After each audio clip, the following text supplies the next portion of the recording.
कहते हैं मेरे दोस्त कि सुनो सबकी और करो बस अपने मन की, क्योंकि आपका मन ही जानता है आपकी ताकत, आपकी कमजोरी को।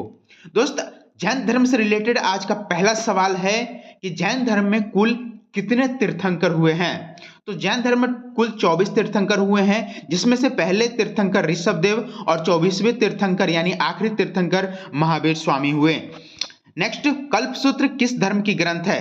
कल्पसूत्र जैन धर्म की ग्रंथ है, जिसकी रचना भद्रवायु के द्वारा किया गया था। जैन धर्म के 23वें तीर्थंकर के द्वारा 4 शिक्षा में 5वां शिक्षा किनके द्वारा जोड़ा गया है? तो जैन धर्म के 23वें तीर्थंकर पार्श्वनाथ के द्वारा 4 शिक्षा दिया गया था। चोरी नहीं करो, सत्य बोलो, सदा सत्य बोलो, संपत्ति नहीं रखो, 4 शिक्षा, लेकिन उसमें एक शिक्षा यानी ब्रह्मचर्य जोड़ दिया गया था महावीर स्वामी के द्वारा। निम्न में से महावीर का प्रतीक क्या है? तो महावीर स्वामी का प्रतीक चिन्ह सिंह यानी शेर है। वहीं पे सांड याद रखेंगे। जैन धर्म के प्रथम तीर्थंकर ऋषभदेव का, दूसरा अजितनाथ का हाथी, शंख 22वें तीर्थंकर अरिष्णेवी का शंख, और वहीं 23वें तीर्थंकर पार्श्वनाथ का सर्प। पार्श्व में ही सब लगा हुआ है, तो याद रखेंगे 23वें का सर्प। जैन धर्म निम्न में से किसमें विश्वास नहीं करता है? जैन धर्म कर्मकांड, पूर्ण जन्म में विश्वास करता है, आत्मा में विश्वास करता है, क्योंककि जैन धर्म का मानना है कि आत्मा सभी चीज में वास करती है। धर्म विश्वास नहीं करता है तो जैन धर्म ईश्वर में विश्वास नहीं करता है। जैन धर्म ना ईश्वरवादी है। आप याद रखेंगे कि जैन धर्म और बौद्ध धर्म में यही एक समानता है, और बहुत सारी समानताएं हैं, जिसमें से एक समानता यह है कि जैन धर्म और बौद्ध धर्म दोनों ही ना ईश्वरवादी है, यानी दोनों ईश्वर को नहीं मानते हैं। महावीर को किस नदी के तट पर ज्ञान की प्राप्ति हुई थी? तो हम सभी जानते हैं कि जैन धर्म के 24वें तीर्थंकर महावीर स्वामी को ऋजुपालिका नदी के तट पर ज्ञान की प्राप्ति हुई थी, और वहीं पे निरंजना नदी के तट पर गया में बुद्ध को ज्ञान की प्राप्ति हुई थी। नेक्स्ट, निम्न में से किसने कल्पसूत्र की रचना किया था? तो कल्पसूत्र की रचना भद्रबाहु के द्वारा किया गया था। इसको याद रखेंगे कि 300 बीसी पूर्व में मगध में भयानक अकाल पड़ा था। उस समय भद्रबाहु भ से भाग गया, भ से भद्रबाहु, भ से भाग गया, भ से भद्रबाहु, तो भद्रबाहु भाग गए थे मगध को छोड़ के अपने शिष्यों के साथ में, और इन्होंने ही कल्पसूत्र की रचना किया था। वहीं स्थूल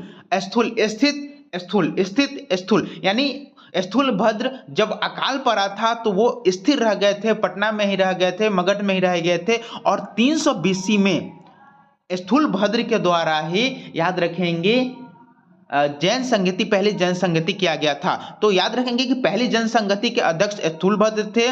वहीं पे श्वेतांबर और दिगंबर में याद रखेंगे कि जो पटना में रह गए स्थूलभद्र, तो उन्होंने श्वेतांबर अपनाया यानी श्वेत वस्त्र धारण कर लिया, और जो भाग गए यानी भद्रबाहु जो कर्नाटक में चले गए थे उन्होंने नग्न रहा। नेक्स्ट, महावीर स्वामी की मृत्यु कब हुई थी? महावीर स्वामी की मृत्यु 468 बीसी में पावापुरी राजगीर में हुआ था। वहीं इनका जन्म 540 बीसी में कुंडलग्राम वैशाली में हुआ था। नेक्स्ट, निम्न में से किस तीर्थंकर का नाम ऋग्वेद में है? तो पहले तीर्थंकर और 22वें तीर्थंकर याद रखेंगे, इनका जो नाम है वो ऋग्वेद में है। तो पहले तीर्थंकर ऋषभदेव और 22वें तीर्थंकर अरिष्णेवी का चर्चा ऋग्वेद में किया गया है। नेक्स्ट, जैन धर्म के उपदेश की भाषा क्या थी? तो जैन धर्म के उपदेश की भाषा प्राकृत या अर्धमागधी कह सकते हैं, दोनों सही होगा। अब शुरू करते हैं रैपिड रिवीजन का सेशन। इसमें आपको जैन धर्म से मिलते हुए शब्द भी दिए जाएंगे, और आपको दिमाग पे थोड़ा सा रिकॉल करने की क्षमता को बढ़ाते हुए याद करना है कि वो कब हुई थी, क्या चीज बात कर रहा है। एक एक शब्द पूरे सेंटेंस को रिवाइज कर देगा। तो 300 बीसी में याद करेंगे जैन धर्म में क्या हुआ था। 300 बीसी में 2 घटनाएं हुई थी जैन धर्म में। एक 12 वर्षों का भीषण अकाल मगध में पड़ा था, और प्रथम जैन संगति 300 बीसी में हुआ था। और इसी 300 बीसी के समय में याद करेंगे कि श्वेतांबर और दिगंबर में जैन धर्म विभक्त हो गया था। जो यहाँ रह गए थे स्थूलभद्र, उन्होंने श्वेतांबर यानी श्वेत वस्त्र धारण कर लिया, श्वेतांबर का जनक थे। और वहीं पे भद्रबाहु जो कि भाग के चले गए थे अकाल के समय में, उन्होंने दिगंबर जैन को अपनाया। तो याद रखेंगे। नेक्स्ट है कि सप्तभंगी ज्ञान।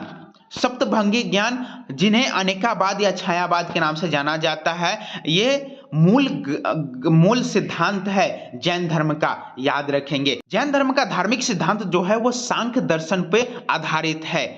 बाहुबली के जो कि मूर्ति बनाया गया वो जैन धर्म से संबंधित है और ये कर्नाटक की श्रवणबेला में 10वीं शताब्दी में बनाया गया है। ये मैसूर के गंग वंश के राजा एवं सेनापति चामुंडराय के प्रोत्साहन से कर्नाटक के श्रवणबेला में बनाया गया था। नेक्स्ट है गोमतेश्वर मंदिर। इसी बाहुबली को गोमतेश्वर मंदिर के नाम से भी जाना जाता है, जिसे एकाश्म यानी एक ही पत्थर से बना हुआ है, इसलिए इसे एकाश्म मंदिर भी कहा जाता है। वहीं पे याद रखें कि राजस्थान के माउंट आबू में जो कि जैन मंदिर है वो बिमल शाह के द्वारा बनाया गया है, राजस्थान वाला। नेक्स्ट है श्वेतांबर और दिगंबर। मैंने शुरू में ही बताया ना कि जो रह गए वो श्वेतांबर यानी स्थूलभद्र, श्वेतांबर जो भाग गए वो दिगंबर, याद रखेंगे। है कि महावीर स्वामी और पार्श्वनाथ के बारे में आपको थोड़ा सा बताना है। नाथ इक्ष्वाकु वंश के राजा अश्वसेन के पुत्र थे। इन्होंने 30 वर्ष की अवस्था में गृह त्याग करके और जैन धर्म की ओर बढ़े थे। वहीं पे महावीर स्वामी के बारे में याद रखेंगे कि महावीर स्वामी का जन्म वैशाली के कुंडल ग्राम में हुआ था 540 बीसी में। इनके पिता ज्ञात्री कुल के राजा थे जो कि सिद्धार्थ थे। इनकी माता त्रिशला जो कि लिच्छवी के राजा चेतर की बहन थे। बहुत बार आपको सवाल पूछा जाता है कि क्या महावीर स्वामी की माता त्रिशला वो लिच्छवी की राजकुमारी थी? तो नहीं, वो लिच्छवी की राजकुमारी नहीं बल्कि लिच्छवी के राजा चेतक की बहन थी। वहीं पे याद रखेंगे महावीर स्वामी 30 वर्ष की अवस्था में अपने बड़े भाई नंदी वर्मन की आज्ञा लेकर गृह त्याग करते हैं। इनकी पत्नी का नाम यशोदा और इनके पुत्री का नाम अनुजा प्रियदर्शनी था। इनको 12 वर्ष की तपस्या के बाद ऋजुपालिका नदी के तट पर ज्ञान की प्राप्ति हुआ था। नेक्स्ट है कि नंदी वर्मन। तो नंदी वर्मन याद करिए, अभी मैंने पीछे बताया ना नंदी वर्मन कौन थे। वर्मन महावीर स्वामी के बड़े भाई थे और इन्हीं की आज्ञा लेकर महावीर स्वामी गृह त्याग किए थे। उत्तरायण में महावीर स्वामी की शिक्षा दिया गया है और निर्ग्रंथ जब महावीर स्वामी ज्ञान की प्राप्ति किए थे तब इन्हें अर्हता, विजेता और निग्रंथ कहा गया था। निग्रंथ यानी बंधनहीन होता है। तो महावीर स्वामी यानी जैन धर्म के जो भी शिष्य हैं वो उन्हें निर्ग्रंथ कहा जाता है। महावीर स्वामी का दामाद था जो कि जैन धर्म के प्रथम भिक्षु हुए और चंपा जैन धर्म के प्रथम भिक्षुणी हुई जो कि दहीवाहिनी के पुत्र थे। गंधार के बारे में याद रखेंगे कि महावीर स्वामी अपने शिष्यों को 11 गंधर्वों में बांट दिए थे, जिसमें से आर्य सुधर्मा एकमात्र ऐसा गंधार रहा जो कि महावीर स्वामी की मृत्यु के बाद भी जीवित रहा। थैंक यू सो मच आपको यहाँ तक वीडियो देखने के लिए। उम्मीद करता हूँ कि ये वीडियो आपको रिवीजन करने में एक मील का पत्थर साबित हो रहा होगा, आपको थोड़ा सा आसान बनाएगा रिवीजन करना। वीडियो पसंद आएगा तो चैनल को सब्सक्राइब करके वीडियो को लाइक कर दीजिएगा और एक प्यारा सा कमेंट करके अपने दोस्तों के साथ शेयर भी कर दीजिएगा। Thank you so much.